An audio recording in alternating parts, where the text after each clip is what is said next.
Chhattisgarh Narayanpur police अधीक्षक पुष्कर शर्मा के नेतृत्व में नारायणपुर पुलिस के द्वारा नक्सल विरोधी अभियान चलाया जा रहा है। कोमल मांझी की हत्या की घटना में शामिल एक नक्सल सहयोगी पर कार्रवाई करने में नारायणपुर पुलिस को सफलता मिली है। थाना छोटे डोंगर से सेना के द्वारा एक निवासी को पकड़ा गया है, जिसने पूछताछ करने पर अपने आप को नक्सल सहयोगी के रूप में कार्य करना स्वीकार किया है।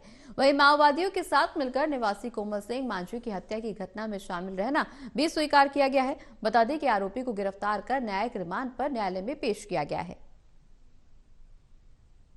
नारायणपुर के थाना छोटे डोंगर क्षेत्र में दिनांक 9 दिसंबर 2023 को तार भाटापारा में कोमल मांझी की माओवादियों के द्वारा हत्या किया गया था और उक्त घटना पर थाना छोटे डोंगर में आरोपियों के विरुद्ध हत्या का अपराध दर्ज कर अनुसंधान में लिया गया था।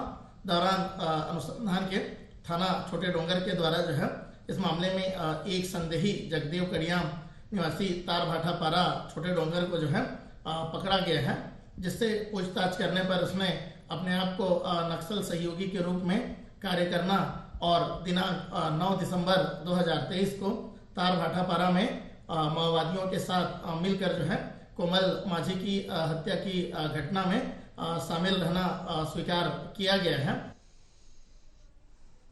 और इसी खबर पर ज्यादा जानकारी के लिए हमारे सहयोगी विजय पचौरी हमारे साथ फोन लाइन पर जुड़ गए हैं। विजय, नारायणपुर में बीजेपी नेता की हत्या में एक नक्सली शामिल था, जिसे गिरफ्तार कर लिया गया है। आगे क्या कुछ अपडेट आपके पास?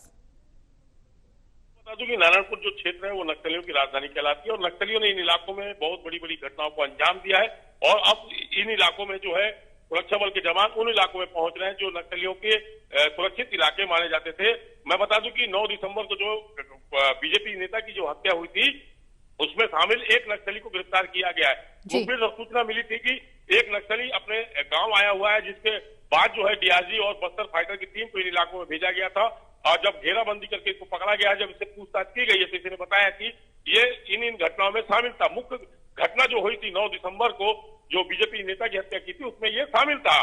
तो नक्सल गतिविधियों की जो अहम जानकारी है जो नारायणपुर पुलिस के सामने इस नक्सली ने बताई है। हालांकि आने वाले समय में जिस प्रकार से इसने बताया है नक्सल गतिविधियों की जानकारी, उससे नारायणपुर पुलिस को और भी फायदे मिल सकते हैं। प्रगति बिल्कुल विजय, लगातार हालांकि नक्सलियों के ऊपर नकेल कसी जा रही है। जिस तरह से बीजेपी की सरकार आने से पहले नक्सलियों का दबदबा बरकरार था, लेकिन अब बीजेपी की सरकार बनने के बाद अब नक्सलियों पर ही नकेल कसी जा रही है। हालांकि इससे पहले सरकार की तरफ से बयान भी जारी किया जा चुका था कि अगर बीजेपी की सरकार बनी तो नक्सलियों का सफाया होगा। शायद इसी कदम में अब सरकार और पुलिस प्रशासन दोनों आगे बढ़ते हुए नजर आ रहे हैं।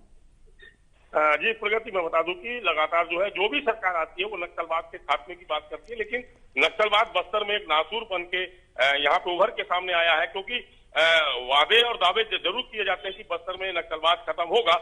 हालांकि बीजेपी के समय भी नक्सलवाद बैकफुट पर रहा है, कांग्रेस के समय भी नक्सलवाद ज्यादा ही बैकफुट पर रहा है, लेकिन चुनाव के बाद से ही देखा जा रहा है कि नक्सलवाद लगातार जो है घटनाओं को अंजाम दे रहा है, आतंक फैला रहा है। तो उस हिसाब से देखा जा सकता है कि अब आने वाले समय में सरकार नक्सलवाद के खिलाफ एक कौन सा कदम उठाती है कि इन इलाकों से नक्सलवाद को खात्मा किया जाए। प्रगति, चलिए विजय, बने रहिए आप हमारे साथ। हम एक बार फिर से संपर्क करने की कोशिश करेंगे।